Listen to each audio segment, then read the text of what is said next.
jóvenes tengo que ser muy claro y puntual. Vamos a hablar sobre síndromes motores. Lo más práctico es que entendamos que en las vías motoras existen tres tipos que se conectan con las astas anteriores de la médula.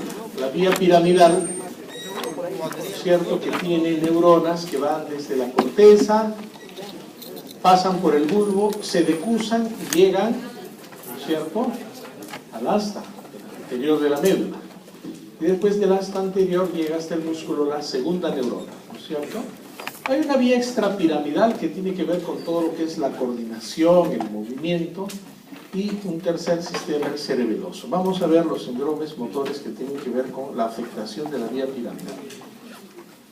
Los movimientos voluntarios se generan en la corteza motora del cerebro, y esto he venido repitiéndoles a lo largo de toda mi clase, que las fibras motoras de los tractos córtico-espinales viajan hasta la región más baja del bulbo, en donde la mayoría de las fibras se cruzan al lado contralateral.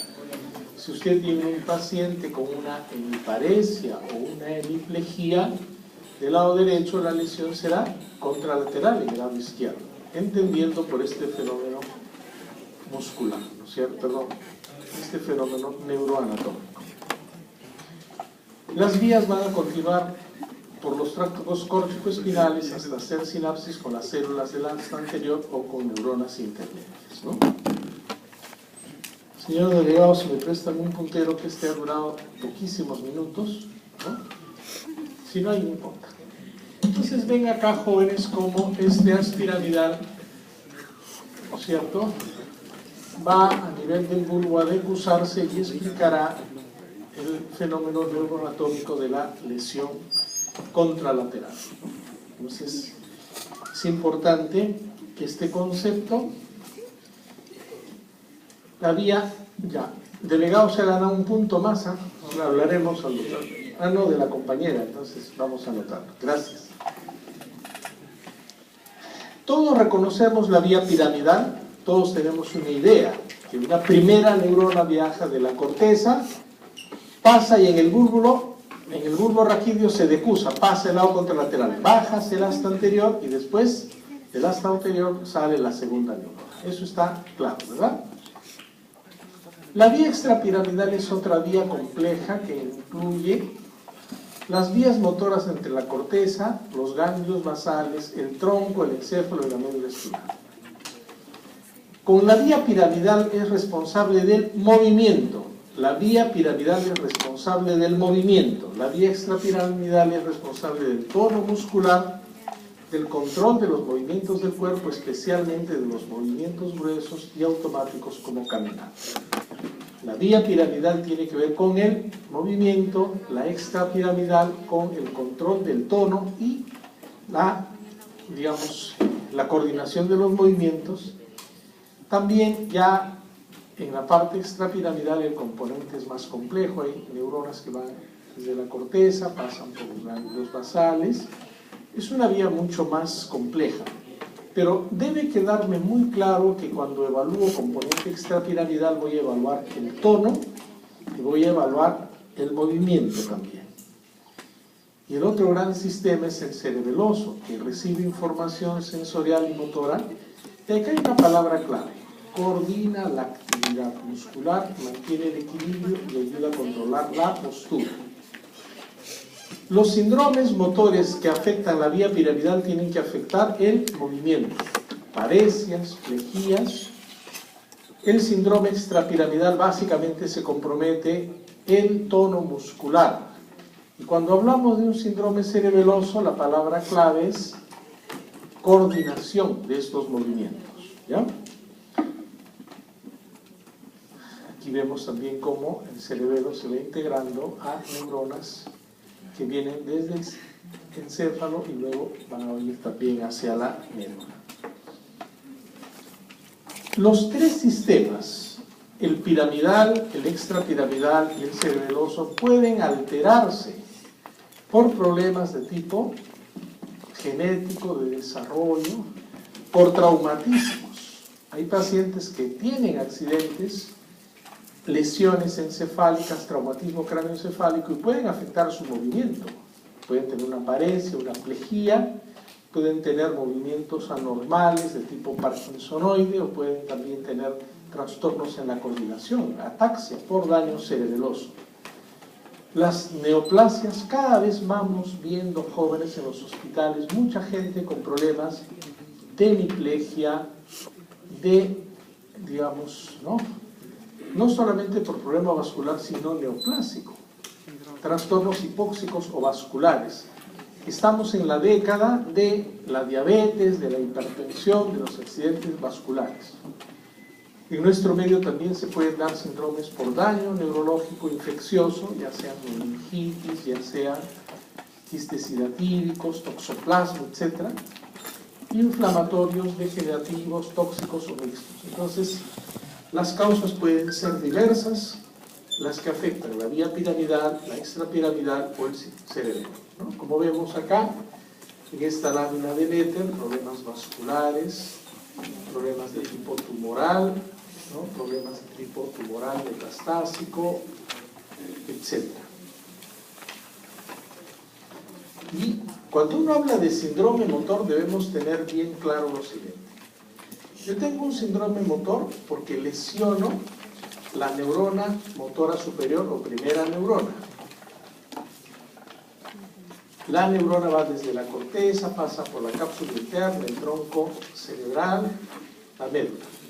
Puede haber una síndrome motor por lesión de una segunda neurona, que va desde el asta anterior, la raíz anterior, el nervio periférico, pero también puede haber un síndrome motor por afectación de la unión neuromuscular o del mismo músculo.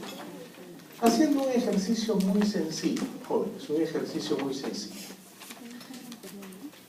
Síndromes motores, la lesión, la afectación que puede ser ¿de qué tipo? Vascular, tumoral, infeccioso, ¿qué más? Degenerativo, autoinmune. Pueden ser varias las causas. Pueden afectar la primera neurona, pueden afectar la segunda neurona, pero también pueden afectar la placa neuromuscular o el músculo. Entonces, voy a tener un síndrome motor por afectación de primera neurona, de segunda neurona, placa neuromuscular o del mismo músculo. ¿Eso está claro? Y las causas pueden ser diversas. ¿Qué causas? Vasculares, degenerativas, neoplásicas, tóxicas, farmacológicas, etc. Lo importante es comenzar a reconocerlas. Pregunta, ¿qué zonas neuroanatómicas pueden ser afectadas? La primera neurona, la segunda neurona, la placa neuromuscular o el músculo esquelético. ¿Cuál es la característica de un síndrome motor? La característica es la alteración del equilibrio. ¿Es la alteración de la coordinación? No, es la alteración del movimiento. Un síndrome motor, el paciente tendrá parálisis cuando no hay movimiento. Tendrá una paresia cuando el movimiento está disminuido, ¿no es cierto? Podrán haber movimientos involuntarios cuando se afecta la vía, ¿no es cierto?, extrapiramidal, y ataxia cuando hay un componente del cerebro. Vamos a desarrollar ello. Parálisis, falta total de motilidad voluntaria.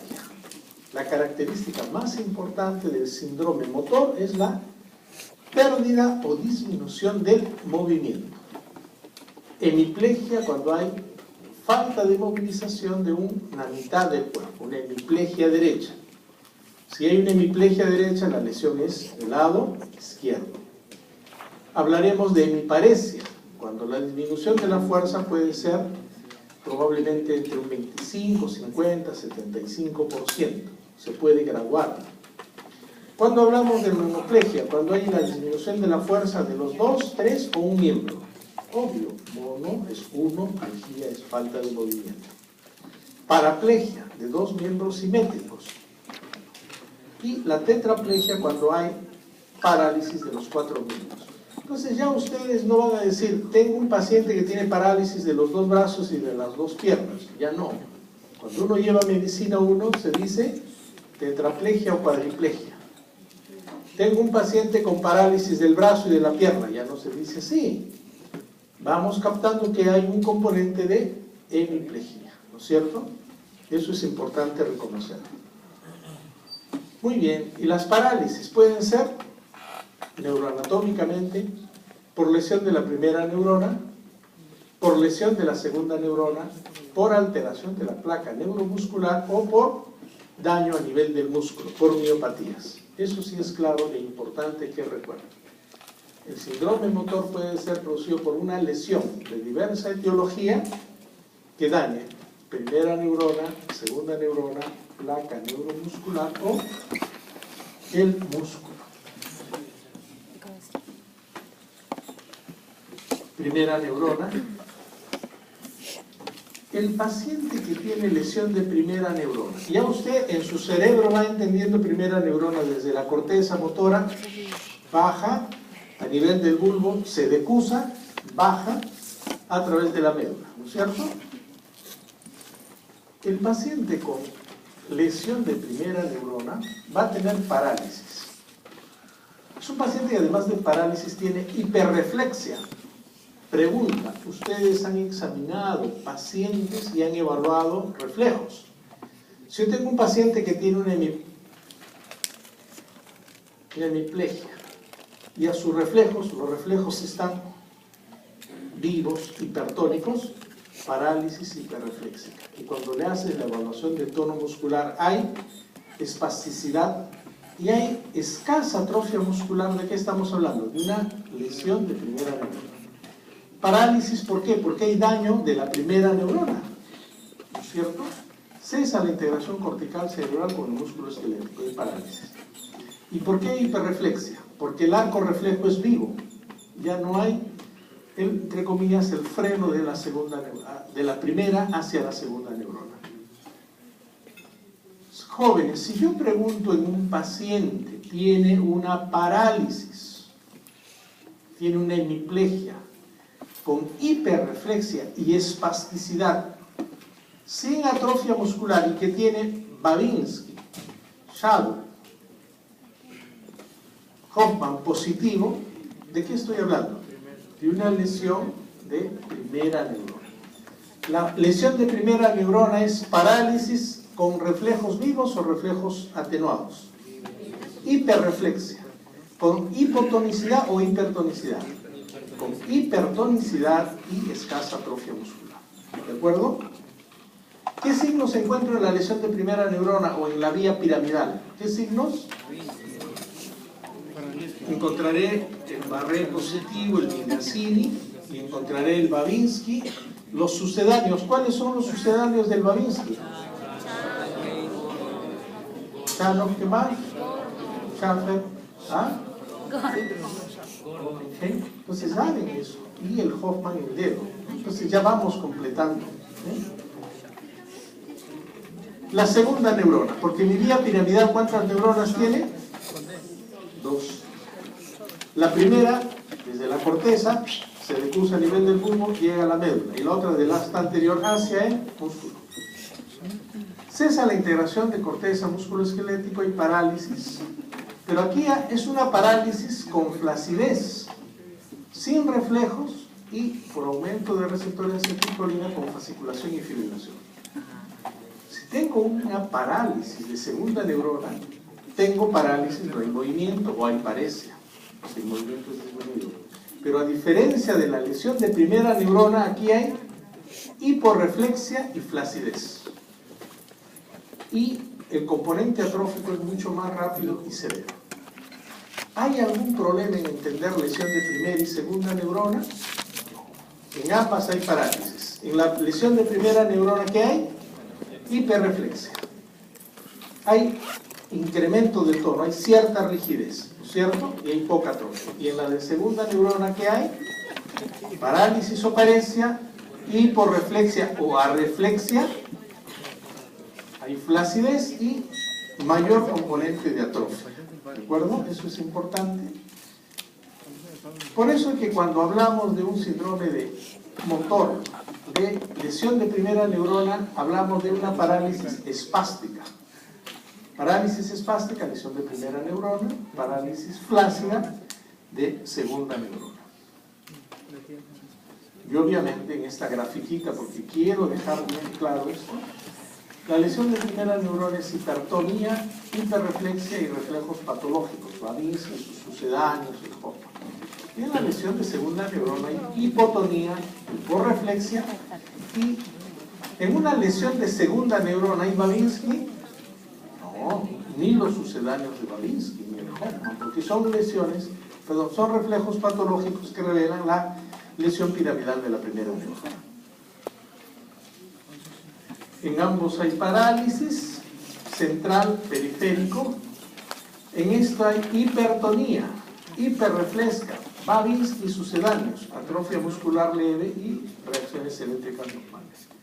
En la parálisis periférica habrá una parálisis hipotónica, hiporrefléxica y con atrofia muscular severa. Yo creo que en este sentido ya ustedes no tienen problema en identificar clínica de lesiones de primera y segunda neurona. Pero también pueden haber lesiones en el asta anterior, en la raíz anterior del nervio, en la placa mioneural y en el músculo.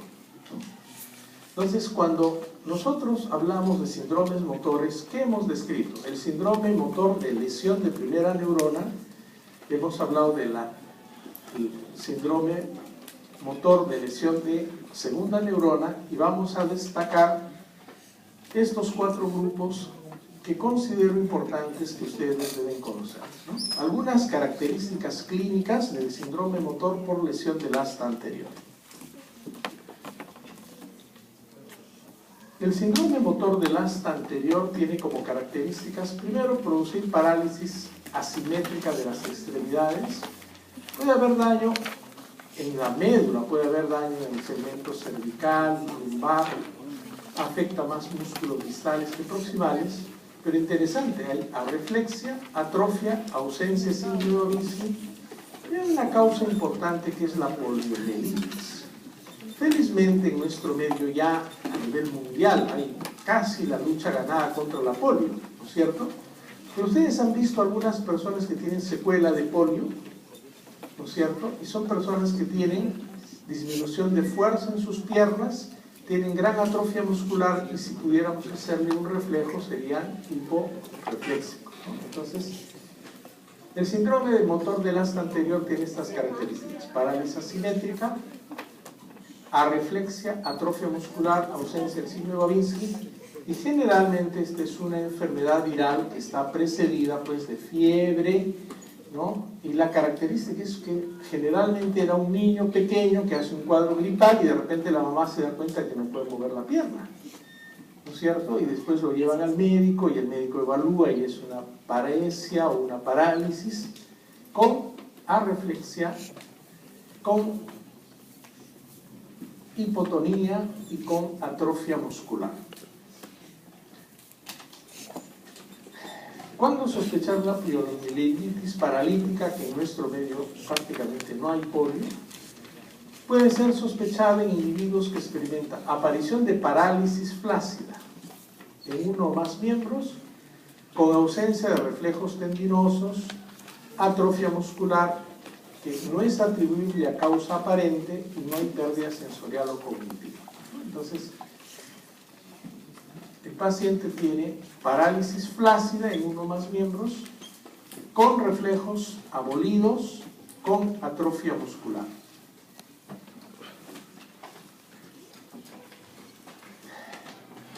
Este cuadro sí es importante porque este es mucho más frecuente. Probablemente cada año cuando uno esté en emergencia puede ver entre 1 o 2 casos, ¿no? La poliradiculoneuritis inflamatoria aguda. La poliradiculoneuritis aguda o síndrome de Guillain-Barré. ¿Han escuchado hablar de Guillain-Barré en algún momento? ¿No es cierto? En las emergencias, en los cuidados intensivos. Es una patología inflamatoria desmielinizante que corresponde a un conjunto de síntomas producidos por cambios inflamatorios y degenerativos de las raíces nerviosas periféricas y craneales. Hay una inflamación de la mielina del sistema nervioso periférico que lleva rápidamente a que parálisis flácida. Chicos, me gusta hacer mi clase un poco sencilla, pero el paciente no va a venir, doctor, doctora, tengo una sospecha de Guillain-Barré. No. Viene un paciente a la emergencia sumamente asustado y su familia, ¿por qué? Porque tiene parálisis flácida. Y no viene, señor, tengo parálisis flácida. ¿Cuál es la manifestación de la parálisis flácida? ¿Cómo viene el paciente? Debilidad. ¿No es cierto? ¿Cuál es la clínica? Debilidad. Impotencia funcional. No puedo mover la pierna. ¿De acuerdo? Si alguien viene y dice, tengo debilidad para caminar, no puedo caminar. No me puedo mantener de pie. No puedo levantar los pies. Entonces tú dices, tiene una disminución del movimiento. Sinónimo. Tiene una debilidad de fuerza, pero al final es un síndrome motor probablemente periférico, ¿no es cierto? Características de esta poliradiculoneuritis. Es una parálisis flácida. ¿Podría ser parálisis espástica? No, porque la característica de las lesiones de la segunda neurona son hipotónicas, hiporrefléxicas, comúnmente ascendente y simétrica. Es una parálisis que empieza por los pies y va creciendo y después toma las manos y después toma los músculos respiratorios y luego el paciente no puede respirar y tiene que ir a una unidad de cuidados intensivos. Y aquí sí escuchen mejor. Los pacientes sienten debilidad en las piernas, con o sin disestesias. ¿Por qué un paciente con debilidad puede tener también trastorno sensitivo?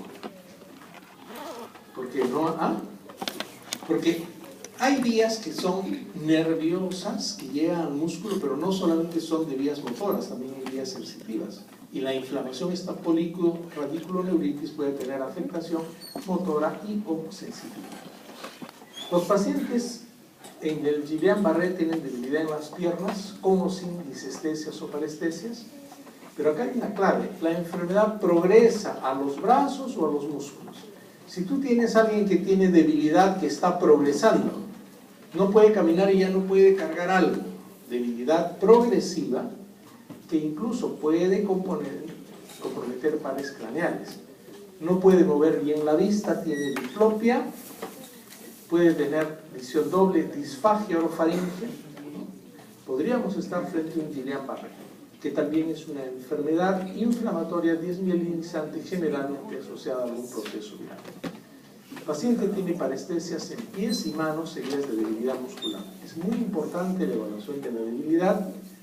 Puede tener dolor moderado a severo, los reflejos osteotendíneos están muy disminuidos o arrefléxicos.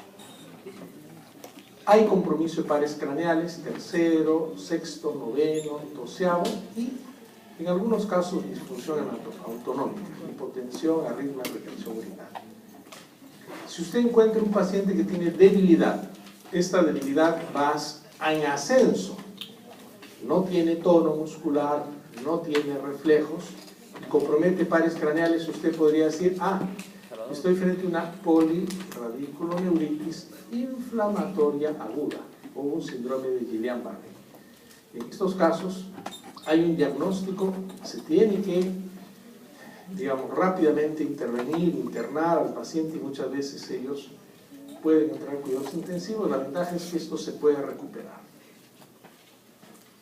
Hay otro trastorno, dígame.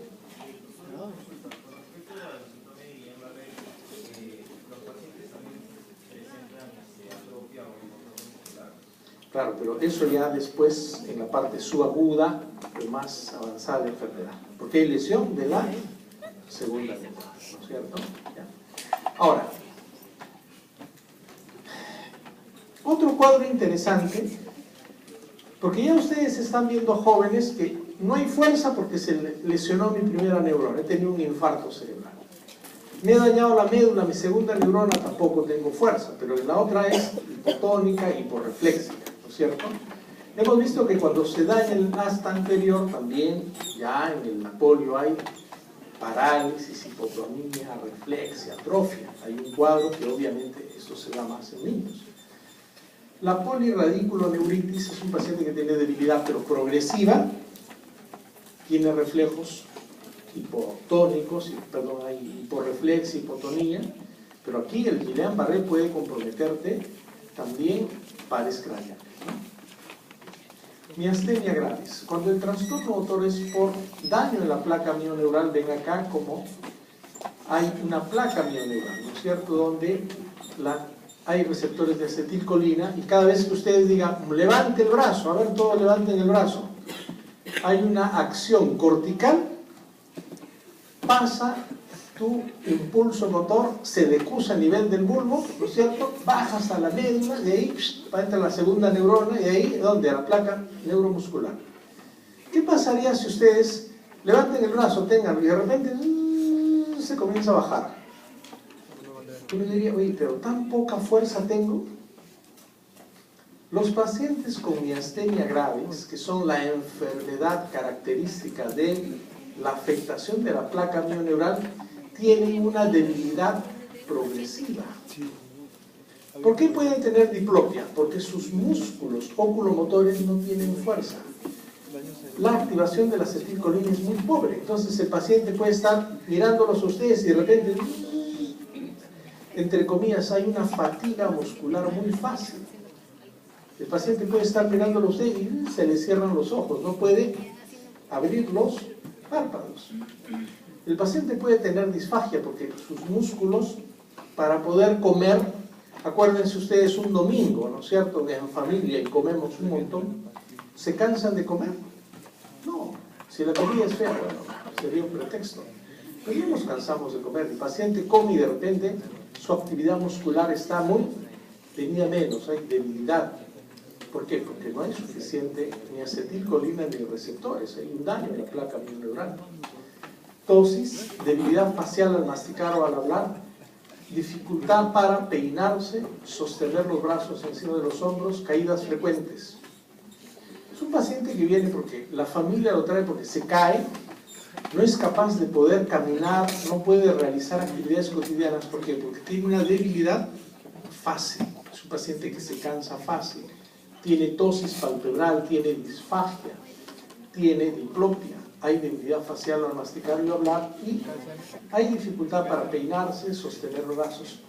Es un paciente cuya actividad motora está muy limitada. ¿Por qué? Por una, entre comillas, fatigabilidad muscular. ¿Qué es lo que pasa? Hay un daño a nivel de la placa mioneural, se envían todos los impulsos, pero hay poca interacción del nervio con su placa mioneural. Entonces es un músculo muy fatigado, ¿no? Los síntomas aumentan con la actividad y disminuyen con el reposo. Estos pacientes, cuando les dan la fisostigmina, ¿no?, estimulan esto y puede mejorar la fuerza muscular. Son pacientes que generalmente la miastenia gravis está asociada a una afectación del timo, los timomas, pero son pacientes que cuando uno realiza un diagnóstico adecuado y le da el tratamiento adecuado, mejora su fuerza muscular, ven bien, comen bien, pueden hacer diversas actividades, pero no le quitas la medicación, disminuye la acetilcolina y nuevamente comienzan a tener la debilidad de musculatura que tiene que ver con nervio periférico, con pares craneales. Finalmente, usted puede tener, o el paciente puede tener debilidad por daño, ya no de la primera, ya no de la segunda, ya no del nervio periférico, ya no de la placa mioneural, sino del músculo, ¿no es cierto? Los pacientes con miopatía suelen presentar debilidad proximal y simétrica, sin alteraciones neurológicas, la elevación de las enzimas musculares. Si usted sospecha en un paciente debilidad proximal, le puede pedir con todo derecho enzimas musculares. Si están elevadas la CPK y la andolasa, usted puede pensar, no es un problema de neurona, ni de primera, ni de segunda, ni placa neuromuscular, sino del mismo músculo, ¿no? Y muchas veces en el estudio electromiográfico se podrá distinguir un patrón miopático. Con esto, jóvenes, quiero darles a entender que cualquier paciente que tenga y venga por ustedes, tengo disminución de la fuerza, tengo debilidad de mis músculos, no puedo hacer tal o cual movimiento, usted tendrá que evaluar. Es un problema muscular, es un problema de placa mioneural, es un problema de nervio, y luego hablaremos de la vía piramidal si hay una lesión de primera o segunda neurona. En la lesión de primera neurona hay paresia o parálisis, hay hiperreflexia, hay hipertonía. En la de la segunda hay paresia o parálisis, hay hipotonía, hay hiporreflexia, puede haber atrofia. En la radiculoneuritis, el Guillain-Barré, que es la enfermedad más característica, hay una debilidad que es increciendo, ascendente, que puede comprometer pares craneales y producir dificultad respiratoria. En la miastenia gravis es un paciente que se cae y tiene diplopia y tiene, entre comillas, fatigabilidad muscular muy fácil, ¿no? Y en el cuadro de las miopatías tienes un paciente con debilidad proximal y simétrica, ¿no? Con elevación de enzimas musculares y un estudio electromiográfico que te da un patrón miopático. Generalmente estos cuadros de miopatías pueden ser congénitas o inflamatorias. El otro gran síndrome es el extrapiramidal. Ustedes han visto en algún momento pacientes con Parkinson. El prototipo del síndrome extrapiramidal es el paciente con Parkinson.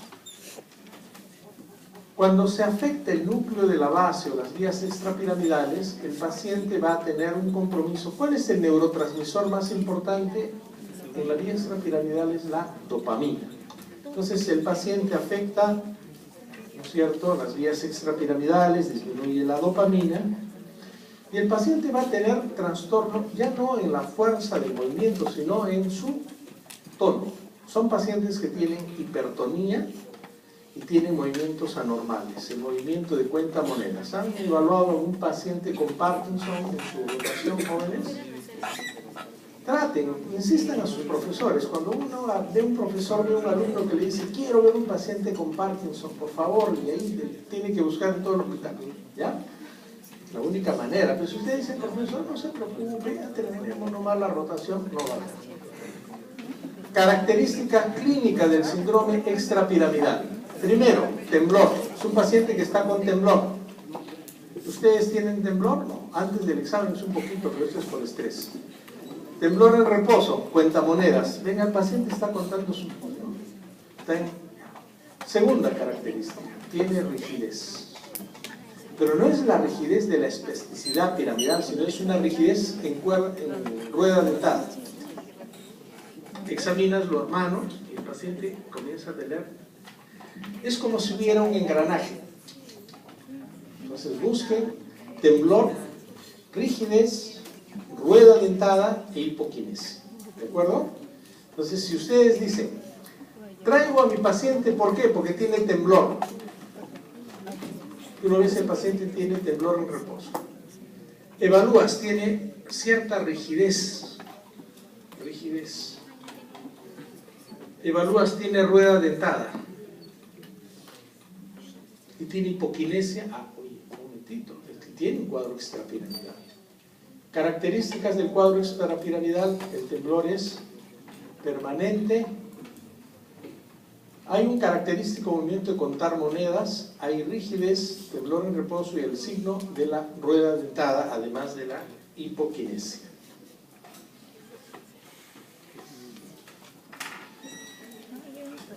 Hay otros movimientos que son menos frecuentes, pero de vez en cuando vemos, sobre todo en niños jóvenes que han tenido parálisis cerebral. Ustedes han visto que llegan unas veces a la consulta jovencitos que están en su silla de ruedas y que de repente tienen movimientos raros. ¿Han visto ustedes alguna vez? ¿No? Y uno los quiere saludarlos, quiere ayudarlos, porque ahora tenemos un sentido de tolerancia. Antes las mamás, cuando habían estos niños, no los sacaban, había una especie de cierta, entre comillas, vergüenza. Ahora, felizmente, la discapacidad es entendida como un tema de tolerancia, hay que darle las facilidades, pero generalmente estos chicos que han tenido secuelas de parálisis cerebral infantil quedan con los movimientos coreoatetósicos, ¿no? Su manito, su boca, tienen dificultad para hablar. Entonces, estos pacientes tienen síndromes extrapiramidales. Por ejemplo, la corea hay movimientos involuntarios de los pies y de las manos, vagamente comparables a bailar o tocar el piano. Son contracciones irregulares, que no son repetitivas ni rítmicas, pero parecen fluir de un músculo al siguiente.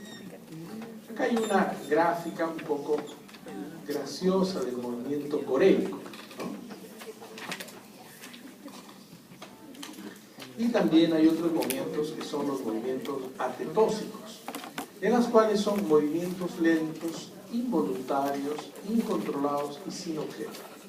Al tener los músculos de la boca afectados pueden presentar trastornos del lenguaje. Aquí no hay afectación de su inteligencia, obviamente, aquí hay un componente desde el punto de vista extrapiramidal, ¿no? Entonces, acuérdense siempre, de manera muy práctica, ustedes van a ser médicos generales al inicio. Muchos jóvenes o niños que tienen secuelas de parálisis cerebral infantil van a tener movimientos coreicos o atetósicos, ¿no? Entonces, son movimientos que no tienen, número uno, no tienen una sistematización como el movimiento del Parkinson. El movimiento del Parkinson es de cuentamoneda, esos no. Son movimientos mucho más gruesos, más amplios, tipo reptación. Concreto, si alguien tiene movimiento coreo-atetósico, diga, tiene una afectación de la vía extrapiramidal, ¿cierto? Ya en clínica veremos cómo se da tratamiento a estos pacientes. Hay movimientos de temblor, movimientos coreicos, movimientos atetósicos, hay mioclonías, hay contracciones, mioquimias, convulsiones, tics.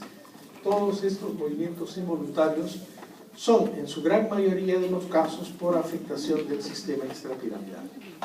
Y finalmente, la ataxia es un trastorno caracterizado por disminución de la capacidad de coordinar los movimientos. Un paciente tiene ataxia, es decir, tiene torpeza motora o pérdida de coordinación.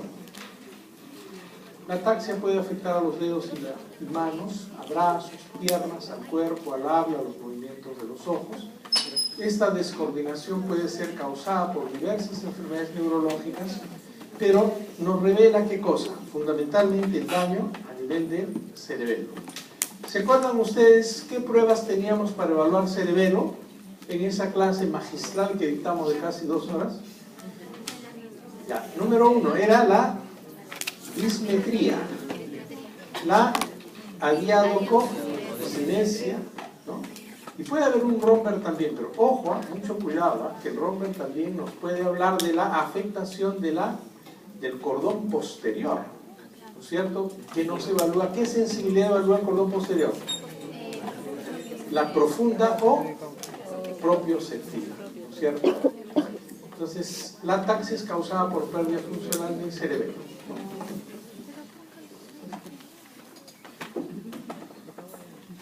Vamos a ver nuestra otra clase, pero acá yo les voy a dar unos tips. Chicos, por favor, evalúen bien características de lesión de primera neurona, de segunda neurona, revisen bien cómo tiene el comportamiento una polirradiculopatía ascendente, un Guillain-Barré. Revisen algunos tips que tengan que ver con estas enfermedades, ¿no? Recuerden bien cómo se comporta una lesión que tiene que ver con placa mioneural, ¿de acuerdo? Entonces eso es importante.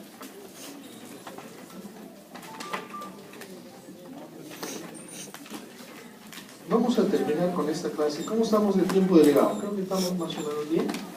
Pero ya se acabó el tiempo. Una introducción. ¿Ustedes en algún momento reconocen la hipertensión como un problema de salud pública importante en el país o no? ¿En su casa han oído hablar de la presión arterial o no? Claro. La abuelita ve al doctor más y te pregunta, hijito, ¿cómo está mi presión? Ahora que sabe que usted estudiando medicina, cuando llegas con tu mandil blanco, ¿me puedes tomar la presión? ¿Cuánto tengo de presión? ¿Ustedes saben que la diabetes también es un problema de salud pública en el país? ¿O no? ¿No han visto que los hogares modernos ya han reemplazado el azúcar? Ahora en el restaurante preguntan, señor, señorita, señora, ¿con azúcar o con edulcorante? ¿Qué decimos? Unos por moda, otros por convicción, mejor por el doctorado. La diabetes, la hipertensión arterial, el tabaquismo. ¿A ustedes fuman, chicos, o no? Casi nadie, ¿no? Fumarán, me imagino, un par de cigarros al mes, al año, pero la idea es que no fumen. ¿Por qué? ¿Cuál es el problema? Que haya gente hipertensa, diabética, que haya gente que tiene componente de tabaquismo. Ambos son factores de riesgo. ¿Para qué? Para enfermedades cerebrovasculares, cardiovasculares y cerebrovasculares, ¿no? ¿Y ustedes han visto en casa alguna vez a alguien con hemiplegia, algún conocido, amigo, familiar con una hemiplegia, con un derrame cerebral o con un infarto cerebral o con un accidente cerebrovascular? ¿Han visto o no? ¿Ah? Algunos sí, algunos no, pero jóvenes. Tener un síndrome vascular es un problema muy grave, porque va a afectar la calidad de vida del paciente. Nosotros vamos a ver cómo los problemas vasculares afectan la esfera neurológica. ¿Ya? Vamos a revisar los síndromes neurológicos vasculares. Muy bien. Síndrome vascular. Le llamamos aquel síndrome clínico caracterizado por rápido desarrollo de signos neurológicos focales que persisten por más de 24 horas sin otra causa aparente. ¿Qué son signos neurológicos focales? ¿Una aparece signo neurológico focal?